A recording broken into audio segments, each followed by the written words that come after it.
Walang tigil yung ulan dito sa amin, walang tigil. Grabe, lakas pa ng hangin. Yan o, nagkalat yung kahoy, oh, daming kahoy na may natumbang kahoy, may natumbang ang ano dito eh. May natumba na puno ng nyug. Maraming natumba na puno ng nyug.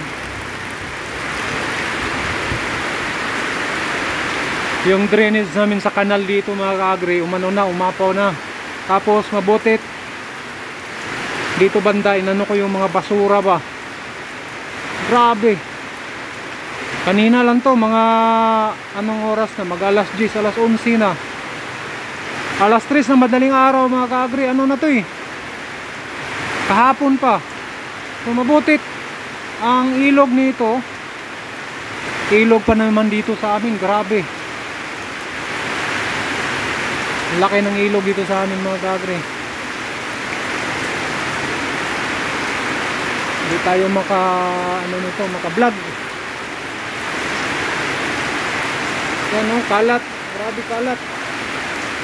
Dahon oh.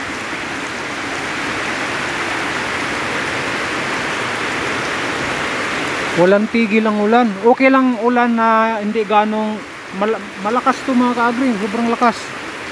Pero mabutit hindi na barado yung mga ano ba, yung mga kanal dito sa amin. Tapos ang problema nito yung ilog.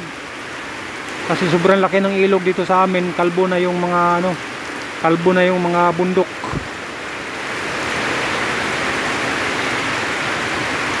Walang tigil ulan, lakas. Mga lagpas 8 oras na ang ulan. Nasira yung tanim natin.